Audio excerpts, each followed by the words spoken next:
Now let's move on to the 4 points, and which is going to emphasize the fact that Mason Mount is pivotal in AMORiM'S system. Yeah. Hold on. We'll get back to that video. But before then, I wanted to let you know, just wearing a Manchester United jersey is not what makes you a Manchester United fan.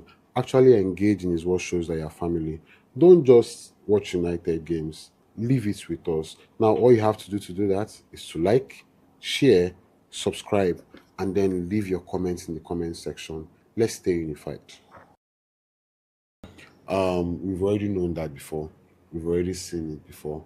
But I think we saw a different feel of it on Sunday. Yeah. Because he not only pressed, but he also helped in pushing the attack forward. Courtesy of Bayinda playing all those his pullouts, Yeah. which got to one of the midfielders, and then they spread the ball so fast and so quick. Yeah. And then you can see the connection between him and Kunha in the build up to some plays. How instrumental do you think Mason Mount will come this season if he stays fit? Because I feel he's very, very pivotal to whatever AMORiM is trying to build. That's true. Mason Mount is a good player, but one thing that has always kept him down is his injury problems. But I know that Mason Mount, I think, as much as a very good player, he gave us that different feel on the field on Sunday. He was able to hold the ball, was able to run, like he was running to and fro, back, front. It was everywhere. But there's something I'm concerned about. Okay. The fact that if we are to drop Mason Mount, that means we have to play Benjamin SESKO. And we did not buy Benjamin SESKO to sit on the bench. So, but can't we play Benjamin SESKO and play Mason Mount together? then who drops? Somebody has to drop. We can't do without Kunha. We can't start benching Mbeumo. We can do. I don't personally. I don't think anybody should have a starting place. Yes, I don't think. But when we are looking at the Even strength our of the Bruno team should now, not have a starting place. Because okay, see, let's assume we play. This is just assumption. Yeah. You play Casemiro and Mason Mount in the center of the park. We know he can play in the center of the park. He has done it for Chelsea. He has done it for England. He can do that. You play them at the center of the park, and you still play your Mbeumo and your Kunha, and then you play your SESKO. You still have Mason Mount to do all that drive and all that. Yeah, that's and then true. we get to see probably the old Mason Mount that we know, because he has a good pass in his leg. Yeah. And he still has that ball. It's like we've limited Mason Mount to just press, run like a headless chicken and disturb the defenders. How about we use him and also explore the other abilities that he has? Well, this is down to Ruben Amorim. Yeah, definitely. I really do not know if he's actually going to try it. It's a good idea. If you pair Mason Mount with Casemiro Or any midfielder.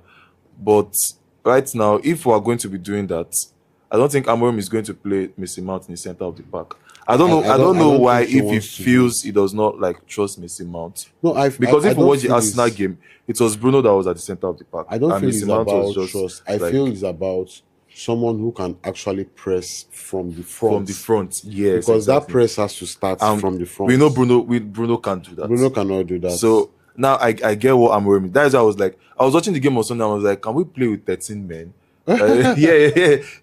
Like, we shouldn't drop anybody. Just add our number 9 there. Just slot him in so that he's there to just convert the chances. But football does not work that way. You have to sacrifice one man. Exactly. And if you expect that much from Mason Mount, that means you have to drop somebody.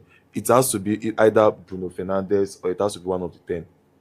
Exactly. So that is just how, that is the sad thing now about it. But so how pivotal in all lessons do you think a pressing machine like Mason Mount, how essential do you think he is to whatever AMORiM is trying to build? We've seen it. We saw the lineup and I questioned it because I was like, what is Mason Mount doing on the pitch? But when I watched that game, I saw a clear vision on what AMORiM was trying to do. You need somebody who has that energy. We had that in Fred. Fred did that marvelously well, and it worked for Ten Hag in his first season. He actually worked for Ole better. Yeah, where he paired Fred and Fred and Tomine. Casemiro, when Casemiro came in. Yeah. You saw those two, how Fred goes there, does the dirty job up front, and if they manage to get past Fred, they have Casemiro to deal with. So Yeah. you have like two strong, energetic Power people, machine. in the midfield. So, but right now we don't even have that. We only have that in Mason Mount, who can press forward, come back, still press. So I don't think it will be a difficult decision for AMORiM, because we keep questioning why are you not playing on number 9. But he wants Mason Mount there because Mason Mount gives him what he wants that other players are not giving to him at this point. Yes, so other players might be, doing their own parts, pressing, trying to get the ball, recover the ball. But Mason Mount gives Manchester United that extra different, edge. extra edge that we lack in the middle of the park. Okay. So which leads us to the next point. I personally also believe this is the next point. If we had a number 9, I mean, we bought SESKO to come and score goals. Yeah. If we had a points man, a hit man for that game, we would probably have won that at game. least would have gotten a point in that game. I think would have won that game, because most of our attacks, especially in the first half, it ended up at there was no points man. No points There was man, nobody running in the middle of that box 18. Yes, of exactly. Arsenal's defense. There was nobody there. Everybody was at the wing. And even when we had one-on-one, the mindset of our wingers were also to go to their left to their right, instead of actually attacking it straight right the center. Yeah. So do you also agree with me that, okay, if we had a number 9, we would have gotten probably the least we would have gotten is a draw. Yeah. We might have probably won the game. I think we would have probably won the game, because I remember a scenario we had like 3 chances where Dogu was free, but there was nobody to give the cross to. There was nobody in the box. It happened like 2-3 times. Yeah. Same thing happened to Mbeumo. Yeah. So, and I think there was an opportunity Koeman had, but there was nobody number 9 following up. to There was nobody even there was following up. nobody there. So I feel if Benjamin Sesko was there, and you saw when he came in 65 minutes, you saw how the game changed.